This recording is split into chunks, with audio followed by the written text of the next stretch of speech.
Hey everybody, I'm Matt. This is the 10-Minute Bible Hour podcast. Have you ever been doing the thing where you're carrying on with your day as normal, and then you look at some stupid mess that's just been staring at you for months or maybe even a year, and today's the day. You've just had enough, and the mess is getting cleaned up right now. Maybe it's a dirty desk drawer. There's some cluster of stuff that you got in the corner of the laundry room that just never gets cleaned up, or most likely it's your garage, which is finally got out of control because all of the projects, and it's the family dumping ground for everything. You're like, I'm just done. I'm not doing any of the other things. All I'm doing right now is purging this mess, and I will not rest until this is resolved. And then you just go to town on the thing, and everything feels better because it needed to be purged. Well, obviously, we've been in Matthew chapter 21 looking at a situation just like that. Jesus rolls into Jerusalem. It's a big fancy town. Everything is coming to a head in terms of the story and the tension between him and his enemies, the religious leaders who want to kill him. He comes into town, and everybody's super happy to see him, and they throw their clothes down so that his muddy donkey can walk right over the top of it. And it's kind of weird that it's a donkey and not like a conquering war horse charger sort of deal, but okay, great, cool. It's nice to have you here. Everybody's excited. They're yelling messianic things at him, and to really seize hold of that goodwill that he's got, he marches right over to the temple and starts flipping over tables and yelling things about this being his father's house and not a den of robbers. Specifically, it goes like this: Matthew 21, verse 12. Jesus entered the temple area and drove out all who were buying and selling there. He overturned the tables of the money changers and the benches of those selling doves. It's written, he said to him, my house will be called a house of prayer, but you're making it a den of robbers. Today was the day, lady. He wasn't messing around anymore. You know what it's like when things have gone on too long, brother. It's time to fix this thing. And so he fixes it immediately, like first thing. And as we've been talking about the last few days, you wonder what the response would be to something like this. I mean, surely there were people who were outsiders of the whole thing, and they're tourists in Jerusalem. They don't know anything about the religious stuff or anything. They don't care about any of that. And they're like, whoa, it's weird. They get into some weird Jew fights around here, but I don't know, whatever. I don't really understand your religion or whatever. Maybe that's just something that you all do, and it's a really pretty town anyway. So sorry that I got in the way of your fight. Maybe other people are there and they're like, oh my goodness, this is exactly what's wrong with this place. It's ungovernable. Everything's a religious fight. But surely the majority of the original audience were like, yeah, that had gotten pretty weird there for a long time. And the text gives us evidence of that because there's no backlash to this cleansing of the temple, this purge. Everybody seems really happy about it. And in fact, they come to him all the more because of this. So it makes me wonder if maybe most of the original audience would have looked at this behavior and been like, wow, not only is that something that we can tolerate you doing, but it's kind of your duty to do that if you're going to roll in here like the Messiah. And it'd be weird if you didn't feel some sort of affinity toward the house of God the Father. And it'd be weird if you didn't do something about a problem like this. Well, Jesus certainly did something about the problem like that, but I also wonder if the original audience would have been thinking about other times that the temple had been cleansed. I think there are a few such stories that people would have been thinking about. I mean, back then, a lot of the heroes that the kids would have grown up being excited about were Bible heroes, Old Testament heroes, and every character would be either a cautionary tale or a moral example of how things ought to be. And there are a couple of kings from the era of the kings in the Old Testament who really got things right in the midst of a sea of other disasters. And part of what these two kings got right, King Hezekiah and King Josiah, is that they came to understand that stuff was getting screwy at the temple, and they did something about it. And so we are going to look at those stories real quick, like right now. The first one is in 2 Chronicles 29, and there's so much here. I can't read it all to you. Quickly, if you don't remember a ton of things about this part of the Old Testament, that's okay. But 1st and 2nd Kings and 1st and 2nd Chronicles have a lot of overlap.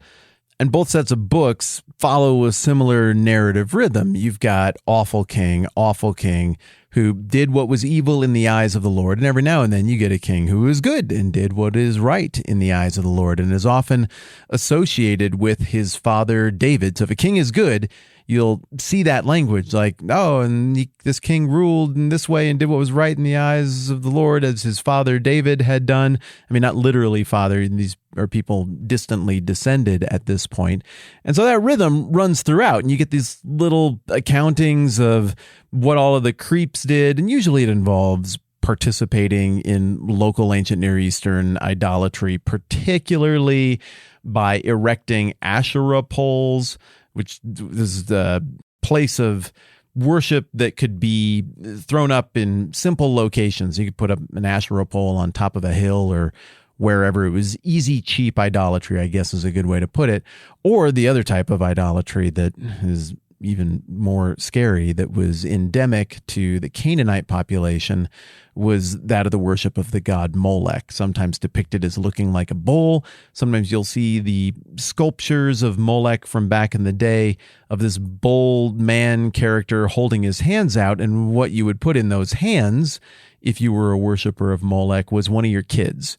You'd put that kid in there, and then they'd crank up a fire underneath those hands, and people would murder their children, their living children, right there to the god Molech as a way to satisfy his wrath or whatever the belief was. And so this is denounced pretty heavily throughout Kings and Chronicles as being a terribly bad idea. And this is one of those places where I'm going to go ahead and go out on a limb here morally and take the risk of making a pronouncement and say, I'm with the Bible on this one. I think it was a super bad idea for people to sacrifice their babies to Molech. And so I understand why, when the rare good king comes along, the author of Chronicles and Kings would be so excited to point that out. But what seems to have happened is that these people had lost their way. They'd lost their connectedness with their God, the God who made a deal with them through Abraham and a deal with them through Moses. You remember those two deals? The deal with Abraham was, Abraham, I'm going to make a people group out of you, and you're going to be a great nation unconditionally. And no matter what you do, even if you're an idiot, I'm going to make you into this great nation, and you're going to be blessed, and the peoples of the earth are going to be blessed through you. And then a little bit later, in a less easy to extrapolate promise that God makes to Moses, he says, all right, you're going to be my people, I'm going to be your God, and if you disobey me, this is very conditional, I'm going to punish you, but everybody will still see by the nature of the punishment and your behavior that I am the one true God. And if you obey me, I'm going to bless you. And likewise, everybody's going to see that by nature of their behavior and that blessing, their God is the one true God. And that motif, as we've discussed, those two promises, well, really the third promise being the one to David about the kingdom and the king that we talk about every week with Jesus, those three promises create the narrative arc of the Old Testament. But the narrative arc of the Old Testament in Kings and Chronicles and in the era of the Judges, it's entirely connected to that second covenant, the deal with Moses, where if you get things right, things go great. If you get things wrong, things go very, very badly. And these two books reinforce that heavily. That's probably more background than you needed, but now we're up to speed. So in 2 Chronicles 29, you've got a refreshing break from chapter after chapter of lousy king. And this good and likable king, who we're going to be looking at, I'm now going to say tomorrow, is Hezekiah. Hezekiah comes on the scene. His predecessors had made a mess of things. They're sacrificing babies to Molech over fire. And his predecessors are engaging in other horrible, detestable practices. Whether you believe in God or think there's a God behind any of this or not, I think all of us can agree that the stuff they were doing was really screwed up. And Hezekiah comes along and he's like, yeah, now it's my time to be in charge, and we have got to clean up this garage right now. And then additionally, tomorrow, we're going to look at 2 Kings 23 and the story of a king named Josiah, who became king at a time where the whole law and covenant, the whole deal with God, it was lost. The actual book of the laws that God had given to his people had been so disregarded that it got benched. It just got thrown in the back of a room somewhere, and they did some renovations, and somebody's like, I think this is like from God. We should look at it. And King Josiah was like, I would be very interested in taking a look at that. And then he, again, is going to decide, all right, we need to clean out the garage. I'm going to give you a little bit more about those stories tomorrow and talk about how they tie back into what we're seeing going on with Jesus in Matthew 21 with his metaphorical cleaning of the garage. And then finally, we're going to think a little bit about whether you and I get to go flip over tables or whether that is a behavior that is reserved for the one who's given to judge everybody and whose judgments are always 100% correct. I think it's going to be a hoot.